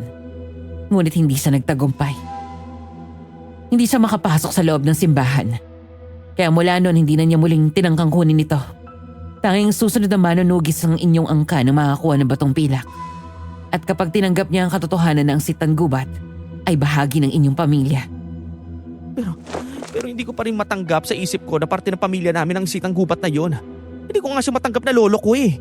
Pero Bakit nakukuha ko pa rin yung mga kapangyarihan ng sandata kahit hindi ko pa lubos na natatanggap ang katotohanan na yun? Yun ay dahil hindi mo kailangan tanggapin ang katotohanan. Kailangan mo lang harapin ito. Ang batong pilak ay tumutugon sa tapang, hindi sa kapanahunan ng loob. Nakuha mo ang sandata dahil hindi ka umatras. Kahit na maraming katanungan yung bumabagabag sa isip mo. At yan ang tunay na tanda ng isang manunugis.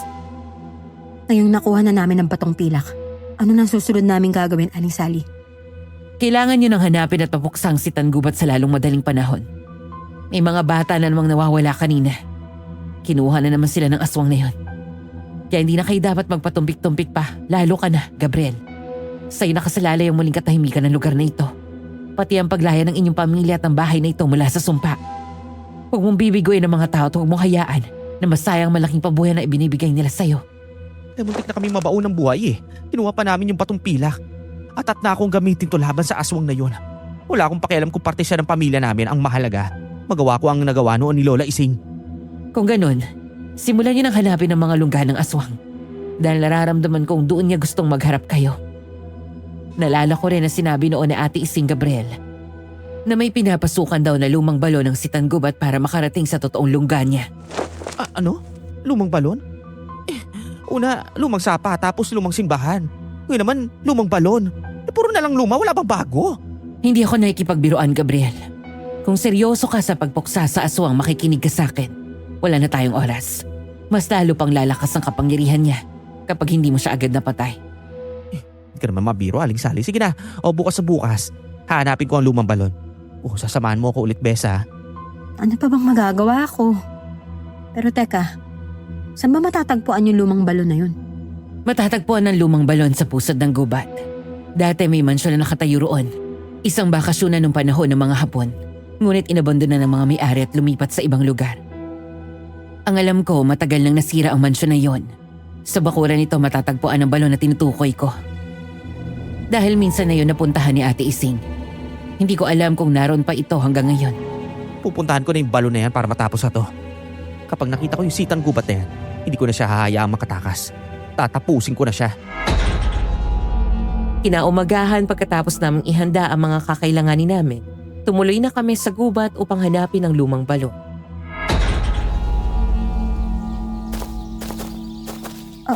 Ano na naman kaya makikita natin dun, Besh? Sa palagay mo, kapag pumasok tayo sa lumang balon na yun, matatagpuan na ba natin yung aswang? Paano kung may tubig sa loob ng balon? Kung hindi ako marunong lumangoy. Hindi ko alam, Besh, pero wala naman sigurong tubig sa loob ng balon. Paano nga naman makakarating ang aswang dito sa lungga niya? Pwede na lang kung may lahi siyang syokoy. Nandito na tayo sa pusod ng gubat. Pero nasan ba rito yung dating bakasyonan? Hindi ko pa kasi nakikita yung dating bakasyonan na yon. Wala pa akong ideya. Teka, parang may guho doon. Tara, puntahan natin. Sa di kalayuan nakakita kami ng guho. Papalapit kami at habang lumalapit mas ramdam namin ang malakas na hangin at nakaamoy din kami ng mabaho na parang nabubulok. Doon din namin natagpuan ang isang lumang balon.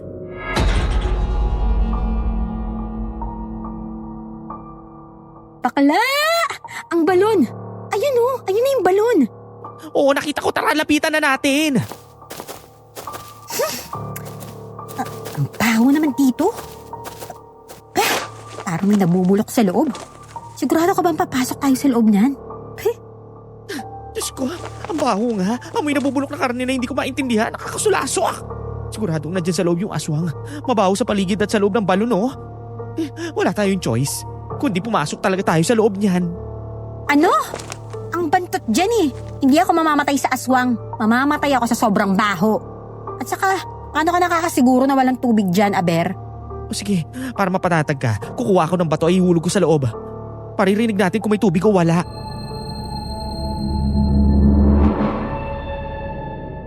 Kumuha si Gabriel ng malaking bato at inihulog ito sa loob ng balon. Wala kaming narinig na tunog, kaya nakatitiyak kaming walang laman itong tubig. Kahit bahong-baho at diring-diri kami sa amoy, wala akong nagawa kundi sumunod sa kanya nang pumasok siya sa loob nito. Gamit ang lubid, dahan-dahan kaming bumaba sa balon. Maingat kami sa bawat hakbang dahil madulas ang tinatapakan namin. Inilawan namin ang paligid gamit ang flashlight na dala namin.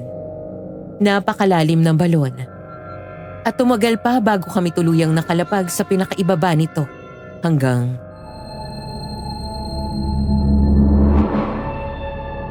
Ay, salamat nakababa rin tayo. Ang lalim naman ng balong to.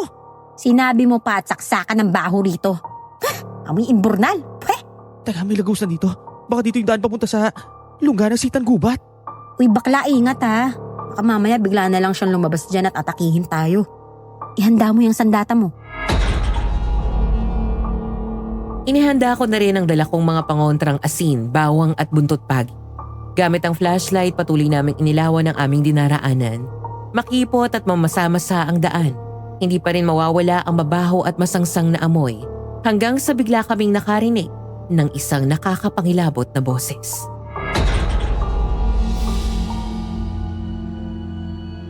Akala nyo ba hindi ko alam kung anong binabalak ninyo?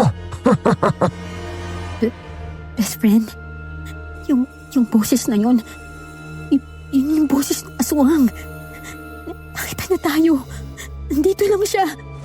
Hoy, Aswang! Magpakita ka! Hindi yung nagtatago ka dyan. Kung totoo matapang ka, harapin mo ako.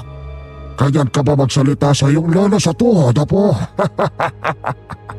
Wala akong lolong aswang. Kailanman. Hindi kita matatanggap na lolo ko. Ikaw ang sumpa sa ating angkan. Ikaw ang nagdala ng kabalasan at kasamaan sa pamilya natin. At lalong-lalo na sa lugar na to kaya. Kaya nagpunta kayo rito para hanapin ang lungga ko at patayin ako, hindi ba? Akala nyo ba ay makukuha nyo ang batong pilak na panlaban sa akin? Nakakabali kayo. Anong ibig mo sabihin? Hindi mo ako papapatay gamit ang sandata dyan. Salin, yan pa magiging susi upang lalo akong lumakas. Lalong lumakas ang aking kapangyarihan. Hindi totoo yan. Kay Lola Ising ako naniniwala. Ang maiwagang patalim at ang batong pilak ang tatapos sa kasamaan mo. Yan din ang pagkakaalam ng hangal kong kapatid. Ngunit ang hindi niya alam, ang batong pilak ay isinumpa. Imbis na magamit ito para kitilin ang buhay ng aswang na kagaya ko, kapag itinarak niya sa akin ay magkakaroon ako ng dagdag na lakas at kapangyarihan. Paano nangyari yun? Isinumpa ang batong pilak. Akala ng aming mga ninuno ay dalisay ang pilak na ginamit nila sa paggawa ng sandata. Ngunit matagal na pala itong isinumpa ng diablong nakalaban nila noon. Kaya ang sandatang yan, mayari sa pilak. Sa halip na pamatay ng aswang o anumang dinala sa dilim, ay hinihigop lamang ang aming kaluluwa upang gawing dagdagan na lakas. Yan ang hindi alam ng lola mo. Matagal ko nang gustong kunin ang sandatang yan na nakatago sa lumang simbahan. Ngunit hindi ako makapasok doon. Ngayon, ikaw na mismo ang nagdala dyan sa akin palabas. Mas madali ko na itong makukuha mula sa'yo. Hindi totoo yan. Paano mo nalaman na isinumpa ang sandatang to? Dahil ang diablong yon, siya ang aking Panginoon. Noon, hinangad kong magkaroon ng kapangyarihang hindi kayang ibigay ng tao. At ang Panginoong Diablo lang ang tumugon sa kagustuhan ko. Ngunit kapalit na kapangyarihan ko ay ang sumpang ibinato niya sa ating angkan. Ang angkan na minsang nagtangkang supirit siya, kaya isa-isang minalas at namatay ang bawat miyembro ng pamilya natin, kasama na ang mga magulang mo. Maging ang tahanan na itinayo ng ating angkan, hindi niya pinaligtas. Isinumpa niya rin yan, kaya sino bang tumira roon ay mabalasin at mababatay. Kaya mula noon, wala nang gustong bumili ng bahay niyo, Gabriel. Dahil sino mang magtangka, pinamalas at namamatay. Dahil doon, pilit na humanap ng paraan ang lola mo kung paano ako mapupuksa at kung paano mawawala ang sumpa. Hanggang sa natuklasan niya ang pagiging manunugis at ang pagpatay sa akin ang tanging paraan para matapos ito. Pero minalas siya. Nagkasakit siya at namatay bago niya nagawa ang misyon niya. At dahil ikaw ang natitirang buhay sa ating angkan, ikaw ang susunod na manunugis na magtatapos ng sinimulan niya. Pero hindi ko hahayaan mangyari yan. Hindi ko hahayaan matapos ang misyon mo. Ang misyon ng lola mo. Hindi na!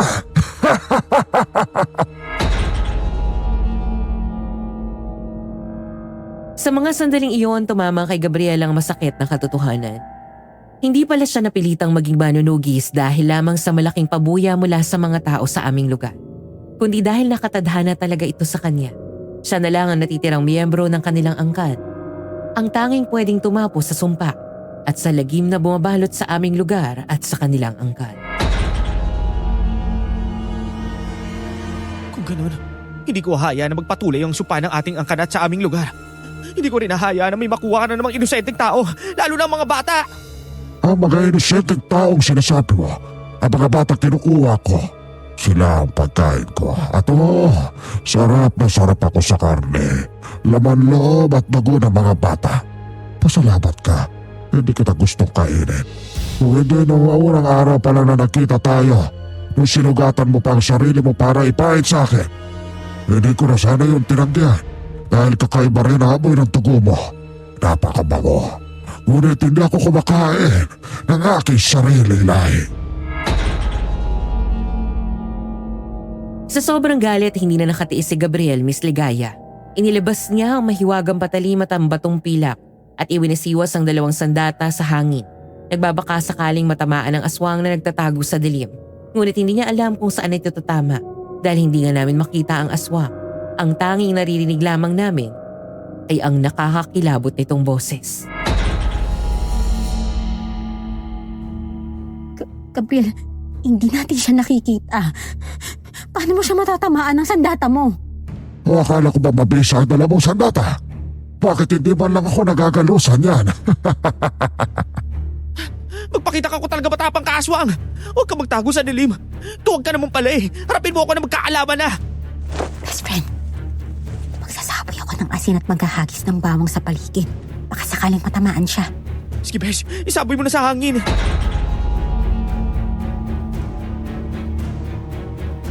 Isinaboy ko sa hangin ang dala naming asin at ibinato ko kung saan-saan ang bawang. Ngunit walang reaksyon ng aswang.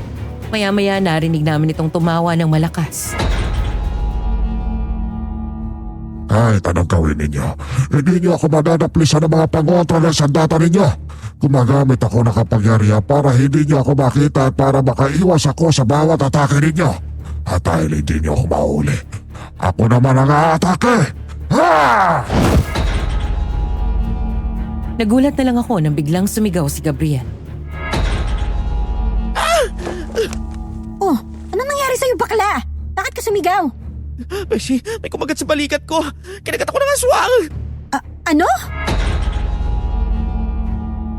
Nakita ko na nagdudugo ang malalim na sugat sa balikat ni Gabriel. Kaya dali-dali kong sinira ang pang-itaas niyang damit at ang piraso ng tela ay itinapal ko sa nagdurugo niyang sugat. Hindi lang yun. Nalaki rin ang mga mata ko nang makita kong may pagbabagong nagaganap sa kanya. Diyos ko, Gabriel! Anong nangyari sa mga mata mo? Bakit nagiging puti yung mata mo at nawawala yung itim? Parang sa mga mata na si Tangubat! Anong nangyari? Bakit nangyari sa akin to? Dahil sa ginawa ko, itignan natin kung magampanan mo pa ang pagiging manunugis mo. Hangal ko nga po, hanggang sa muli natin pagkikita! Saan ka pupunta? Oy, bumalik ka rito! Anong ginawa mo sa akin? Patuloy na humalakak ang aswang hanggang sa tuluyan na naming hindi marinig ang boses niya sa dilim.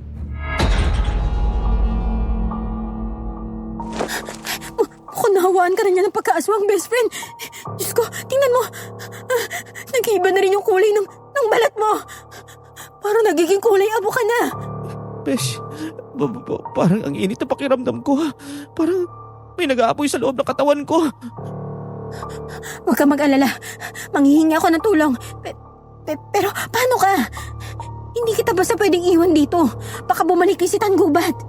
Huwag mo ko intindihin na humingi ka na lang ng tulong kay Aling Sally. Sige na, iwan mo na ako rito. Kaya ko pong kontrolin ang sarili ko. Bilisan mo! Pero Sige na, gabitin mo ang lubid para makabalik ka na sa taas ng balon. Humingi ka ng tulong kay Aling Sally. Bilisan mo! Hanggat kaya ko pang tiisin to. Pag-aakyat ko mula sa balon, nagmamadali ako humingi ng tulong kay Aling Sally.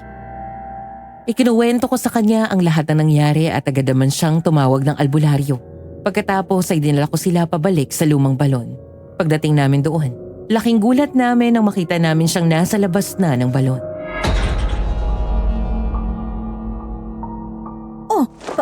paano mo nagawa makaalis sa balon gayon may sugat ka sa braso? Diyos ko, ano nangyari sa'yo, Gabriel? Tila kumalat na sa katawan mo ang pag-aaswang na naipasa sa'yo ng si Tangubat. Pinilit ko makaakyat dito. Ang init ang pakiramdam ko. Hindi ko na kaya. Baka tuluyan na maging aswang ang best friend ko, Aling Sally. Hindi pwedeng mangyari yun. Hindi! Kaya ako nga isinama rito ang albularyong si Mang Simon. Upang matulungan niya si Gabriel. Huwag kang mag-alala, siya ang bahala sa kaibigan mo. Sinuri ng albularyo ang lagay ni Gabriel na halos kulay abo na ang buong katawan at puti na ang mga mata. Pagkatapos isagawa ang orasyon at ritual sa kanya ng albularyo. Ano? Hindi mo siya kayang gamutin, Mang Simon? Pero bakit hindi mo siya kayang gamutin, Mang Simon? Isa kang napakagaling na albularyo, di ba? Pero bakit hindi mo kayang tanggalin yung kamandag ng aswang sa katawan ng kaibigan ko?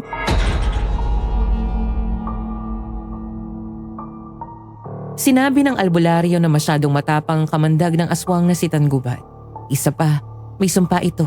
Kaya hindi niya kayang alisin ang kamandag ng pagiging aswang sa katawan ni Gabriel. Ngunit may alam siyang paraan kung paano ito maaalis. Sa tuktok ng bundok. Kailangan niya pa talaga magpunta ron sa kabila ng kalagayan niya? Kung ang pagpunta sa tuktok ng bundok ang makakaalis sa kamandag ng aswang sa katawan ni Gabriel, kailangan niya magpunta ron. Pero mukhang hindi na niya kakayanin, Aling Sally, oh. Tingnan mo naman. Teka, paano? Laking gulat namin na magawa ni Gabriel na makalayo at pilit na naglakad patungo sa bundok. Hoy, bakla! Sigurado ka ba sa gagawin mo? Tingnan mo, oh. Nangihina ka pa. Bumalik ka nga rito. Kung ayan lang ang tanging paraan, aakyatin ko ang pinakatuktok na bundok. Hindi ako pwede magpatalo. Maghaharap kami ng aswang na yon. Pero, bakla, sigurado ka ba na kaya mo pa? Kakayanin ko, Besh. Kakailanganin kong gumaling. Kailangan ko tapusin ang misyon kong to na mapuksa ang aswang kahit membro pa siya ng angkan namin. Ang inaalala ko pa, magagawa mo pa kaya yung mission mo bilang manunugis. Lalo na nung sinabi ng aswang na yon na hindi siya mamamatay kapag ginamit mo sa kanya yung batong pilak. Anong sinasabi mo, Marta? Na hindi mamamatay ang aswang kapag ginamit ang batong pilak? Anong sinabi niya? Ay, hindi ko pala nasabi kanina, Aling Sally. Sinabi rin po kasi ng aswang na yon na hindi raw siya mapapatay ng batong pilak. Sa halip, kapag nasugatan siya nito, mas lalo raw siyang lalakas. Dahil ang pilak na gamit sa paggawa ng sandata ay isinumpa ng diablong sinasamba niya. Ano? Ipinaliwanag ko kay Aling Sally ang sinabi ng si Tangubat tungkol sa batong pilak. Halos hindi siya makapaniwala sa narinig niya. Kung ganun, walang kaalam-alam si Ate Ising na ang sandatang balak niya gamitin para patayin ang kapatid niya ay hindi pala epektibo sa halip. Mas lalo pa nito palalakasin ang aswang. E paano na ngayon? Ibig sabihin sa mahiwagang patalim na lang tayo aasa. Pati sa iba pang pangontra tulad ng asin, bawang at puntot pagi. Ngunit biglang sumabat ang albularyong si Mang Simon sa usapan namin ni Aling Sally, Miss Ligaya. Sinabi niya na sundin lang namin ang kanyang payo. Iyon ay magpunta sa tuktok ng bundok at bigkasin ng dasal na isunulat niya sa papel ng 3 beses. Kailangan ay si Gabriel mismo ang bibigkas ng dasal dahil mas epektibo ito kapag ang nahawaan ng kamandag ng aswang ang magsasalita. Sinabi rin niya na kailangan na ilabas ni Gabriel ang sandata na may sumpa habang binibigkas ang dasal upang mawala ang sumpang bumabalot dito. Maraming salamat, Mang Simon. Sundin ko lahat ng sinabi mo. Bes, ang mabuti pa sumama ka na kay Aling Sally pabalik ng bahay. Ako na lang pupunta ron mag-isa. Delikado ng sitwasyon na yun. Ayoko na madamay ka pa. Maraming salamat sa tulong mo at pagsama mo sa akin, ha. Ano? Hindi, Besh. Hindi kita hahayaan na magpunta mag-isa sa tuktok ng bundok na yun. Sasamahan kita. Nakita mo naman nangyayari sa akin, di ba? Ayoko mangyari sa'yo to. At saka paano kung may gawin siyang masama sa'yo? Hindi ko mapapatawad ang sarili ko kung may masamang mangyari sa'yo.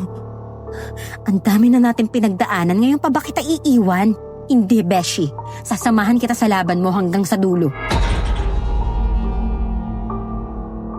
Sa mga sandaling iyon, hindi ko na napigilan ang sarili ko at niyakap ko siya ng mahigpit. Hindi na rin namin napigilan ang luhang dumadaloy mula sa aming mga mata. Sigurado ka, ha? Huwag mo akong sisisihin kapag inatake ka ng aswang.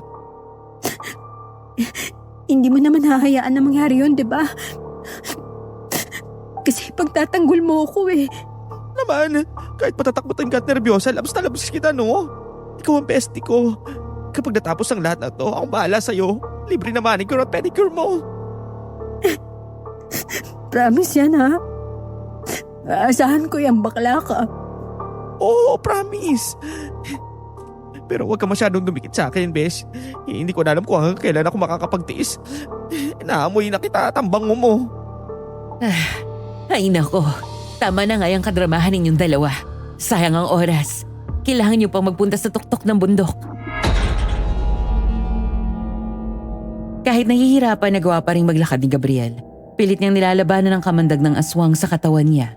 Sa isip ko kung ibang tao yun, siguradong bumigay na. Pero iba ang best friend ko. Matibay siya. Makalipas ang 2 araw, narating din namin ang tuktok ng bundok. Pagtapak namin doon, napansin ko na lalo pang nag-iba ang itsura ni Gabriel. Unti-unti na siyang tinabuan ng mga balahibong kahawig ng sasitan gubat. Naglalaway na rin ang kanyang bibig at unti-unti nang sumusulpot ang matutulis niyang mga ngipin. Best friend, nandito na tayo. Kailangan mo nang bigkasin yung dasal na binigay ni Mang Simon, ha? Ilabas mo na rin yung batong pilak para madasalan. Sige, nakaanda na ako. Sigurado ka ba, Besh? Kaya mo pa? Kaya ko pa. Sige, umpisahan mo na yung pagbigkas ng dasal. Kailangan natin magmadali bago muli magpakita yung sitan gubat. Binasa niya ang nakasulat sa papel at sinimulan niyang bigkasin ang dasal na nasa lengguaheng hindi namin maintindihan. Ako, Sena Lutar, Imuro, Santel, Namara, Viras, Talum, Serado, Mina, Bala. Nang matapos niyang bigkasin ang huling salita ng dasal sa 3 ulit, nagulat ako na biglang gumuhit ang matalim na kidlat sa kalangitan, Miss Ligaya. Ilang saglit lang ay tumama ang nakasisilaw na liwanag mula rito sa katawan ni Gabriel at sa hawak niyang batong pilak. Ko, Beshi! Nakita akong bumagsak si Gabriel sa lupa at nabitawan ang hawak niyang batong pilak. Dali-dali ko siyang nilapitan. Gabriel, best friend! Diyos ko, anong nangyari sa'yo? Hoy, gumising ka! At sakit na katawan ko. May tumama sa'yo na liwanag kanina kaya... Teka, Beshi? Nagbalik na sa normal yung kulay ng balat mo. Talaga? Oo nga no. Hindi na kulay abo ang balat ko. At saka, Beshi, nagbalik na rin sa normal yung mga mata mo. Hindi na kulay puti lahat. Habang nagtataka kami sa nangyari, hindi namin namalayan na biglang lumakas ang hangin at umalingasaw ang mabahong amoy sa paligid. Hanggang sa lumitaw na lamang mula sa kung saan ang sitan gubat. Beshi! May aswang! Sinundan tayo ng aswang! Ganyan ka ba talaga? Palagi ka nalang sumusulbot kung nasa kami. May kakasa. Ano yung hawak mo? Demonyo ka talaga, wala kang awa! Halos maduwal kami nang makita naming may hawak na pugot na ulo ng isang batang lalaki, ang sitan gubat. Inasar pa niya kami. Gamit ang kanyang matulis na kuko, dinukot niya ang mata mula sa pugot na ulo at sa kanya ito kinain.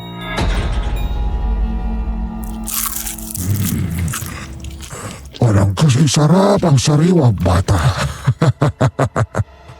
Wala kang kasing sama. Pumatay ka na naman ng batang walang kamalay-malay.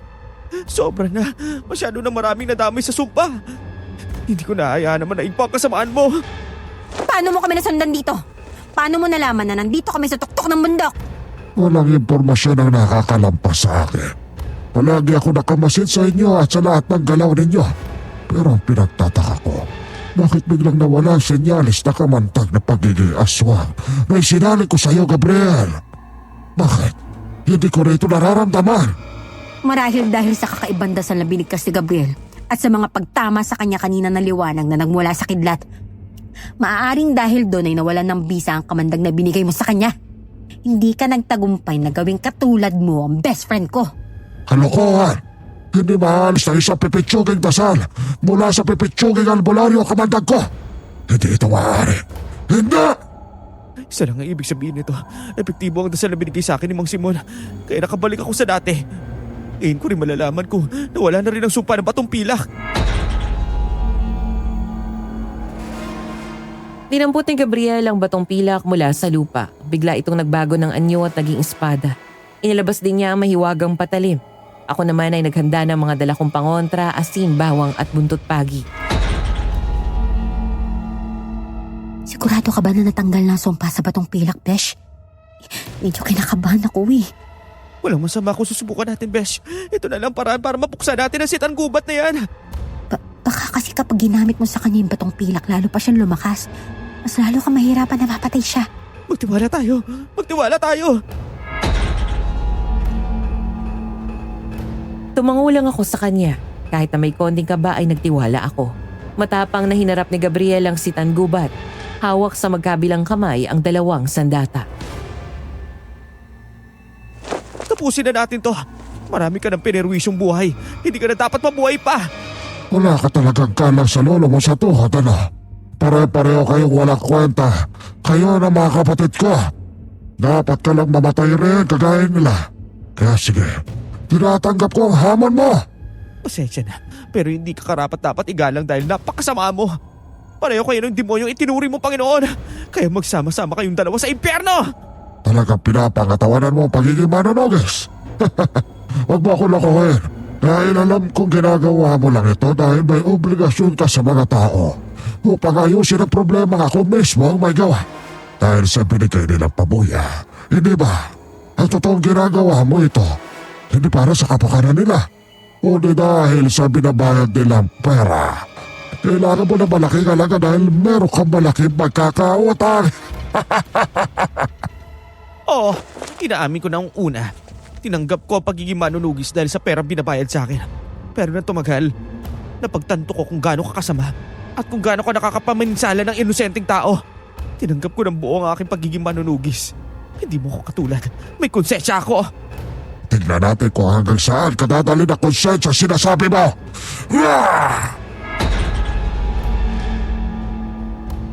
Umangil ng malakas ang aswang. Inihanda nito ang matutulis niyang kuko. Ngunit sa isang igla, bigla itong naglaho. Ha? Saan siya nagpunta? Bigla na lang siya nawala. Gumagamit na naman siya ng kapangyarihan para itago ang kanyang sarili. Para hindi natin siya makita. Handa mo sarili mo, Besh. Nasa paligid lang siya. Naamoy ko pa rin ang mabaho niyang amoy. Tingnan natin kung mahanap mo kung nasan ako. Di nagtagal nakaramdam ako ng malakas na hangin sa tabi ko at bigla na lang akong nagkaroon ng mga kalmot sa braso at binti. Kinakalmot ako ng aswang sa iba't ibang bahagi ng katawan ko. Ako ang pinupuntirya niya. Kahit nasasaktan at duguan ako, nagawa kong isaboy sa hangin ng asin at dinikdik na bawang. Narinig kong nasaktan ng bahagya ang aswang. Aray! Tigilan mo ako, aswang ka! Natapilisan ako ng asin at bawang. Buisit ka talaga, babae ka. Hoy, aswang! Tigilan mo na ang besi ko! Ako ang harapin mo! Ganyan nga, Besh. Magsaboy ka lang ng mga asin at dinikdik na bawang sa hangin. Kahit hindi natin siya nakikita, madadaplisan at masusugatan din yan. Iampas mo sa hangin ang butot bagi! Sinunod ko ang sinabi ni Gabriel. Inahampas ko sa hangin ng buntot pagi. Hindi ako tumigil. Inahampas ko ito ng paulit-ulit hanggang sa marinig kong muling nasaktan ng aswang.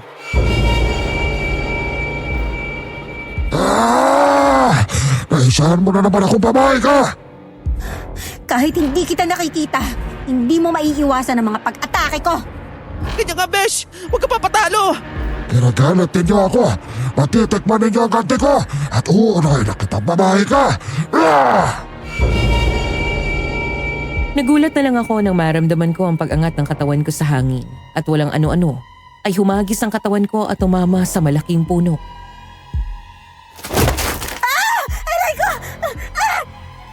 Anong ginawa mo sa kanya? Nararapat lamang sa kanya yan dahil pakialamera siya. At dahil sa pag-iimasok mo iya, hinihiling mo na rin na maaga kang mamatay. Mukhang masarap ang karne at laman loob mo. Ang bango mo at sariwa. Huwag na huwag mo gagalawin ang best friend ko. Subukan mo lang at pagsisisihan mo. Gagawin ko ang gusto ko at wala kang magagawa para pigilan ako. Hangal, hindi mo ba nakikita?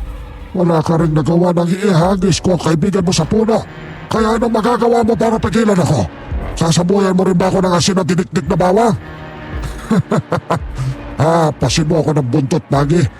At gagamitin mo sa akin ang mga sandata mo. Alalahanin mo, kapag ginamit mo sa akin ang batong pila, lalo lang akong lalakas at magiging mas makapangyarihan. Hindi ka makakasiguro na taglay pa rin ng batong pilag ang sumpa ng diablong sinasampa mo. Kaya huwag kang umasa na lalakas ka pa o madadagdagan ang kapangyarihan mo. Sa sinabi ni Gabriel, lalo pang nagalit ang aswang, Miss Ligaya. Narinig namin ang mas malakas nitong pag-angil at paghalakhak. Ilang sandali pa naramdaman ko na mas lumakas ang hangin sa paligid. Mukhang ipinararamdam niya ang tunay niyang lakas nang bigla kong naramdaman na may sumasakal na sa leeg ko.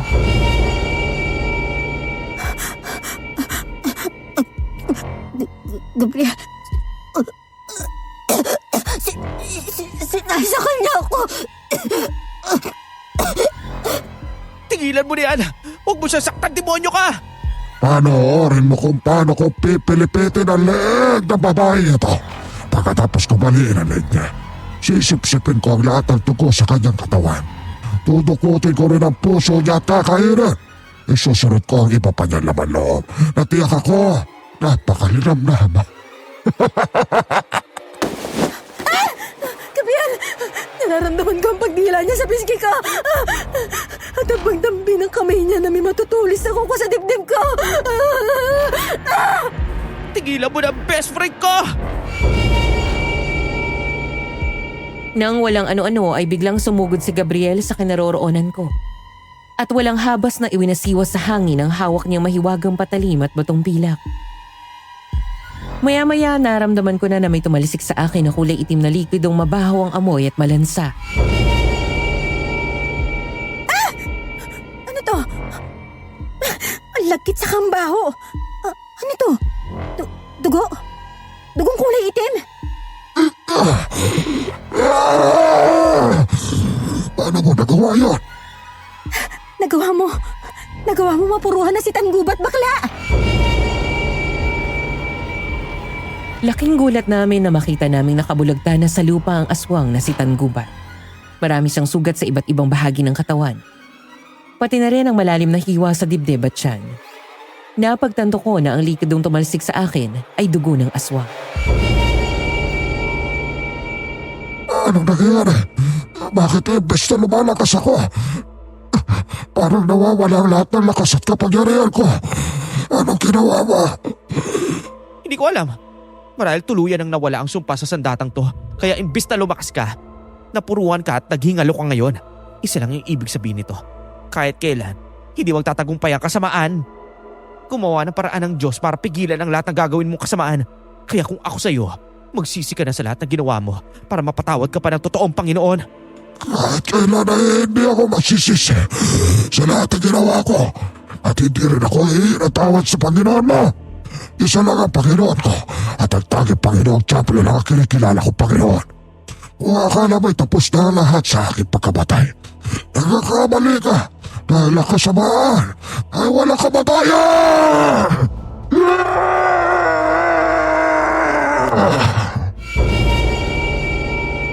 Tuluyan na ngang namatay ang aswang.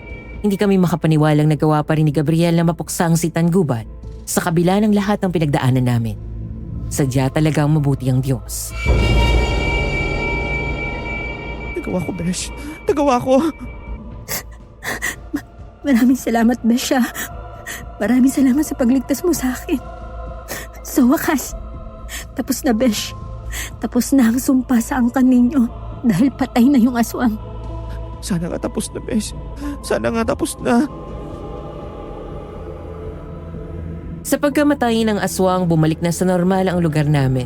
Mula noon, wala nang nababalitang mga nawawala at muling natahimik ang mga tao. Nalaman nila na napuksa na ang aswang na ugat ng lahat ng problema, kaya labis ang kanilang pasasalamat. Lalo na sina Aling Alma at Aling Cecil. Sa best friend kong manunugis. Nagpasalamat din kami kay Mang Simon. Ang albularyo, dahil kung hindi dahil sa dasal na ibinigay niya, hindi mawawala ang kamandag ng aswang sa katawan ni Gabriel at hindi rin mawawala ang sumpa ng Diablo sa batong pilak. Labis din ang pasasalamat namin kay Aling Sally sa lahat na naitulong niya sa amin.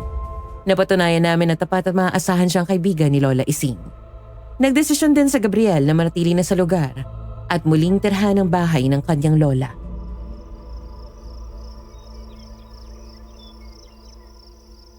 Ano? Ibabalik mo yung pabuyang binigay sa'yo ng mga taga rito? Teka, bakit? Pinaghirapan mo naman ang perang yun, di ba? Napag-isipan ko na uutay-utayin ko na lang yung pagbabayad sa utang ko. Sa panahon ngayon, mas kailangan ng mga taga rito ang pabuyang ibinigay nila sa akin kaya ibinalik ko na lang yun sa kanila. Magsisipag na lang ako sa pagtatrabaho ko para mabilis kong mabayaran yung utang ko.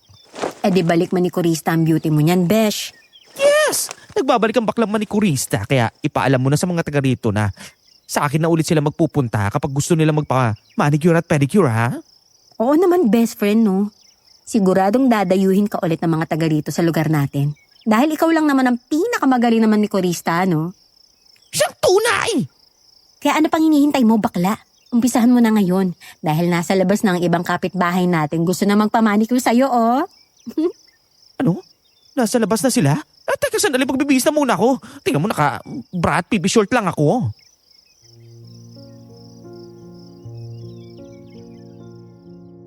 Sa ngayon, hindi na manunugis ang best friend kong manikurista. Dahil sa kanyang husay at sipag, mabilis siyang nakaipon at nabayaran na niya ang utang niya. Ang mga sandatang nakatulong sa kanya upang mapuksa ang aswang ay itinago niya na sa ligtas na lugar. Kapag dumating ang araw na kailanganin niya ulit ang mga ito, hindi siya magdadalawang isip na muli itong gamitin. Sa tingin niyo ba tama ang ginawa ng best friend ko na ibalik sa mga tao ang malaking pabuyang ibinigay ng mga ito sa kanya?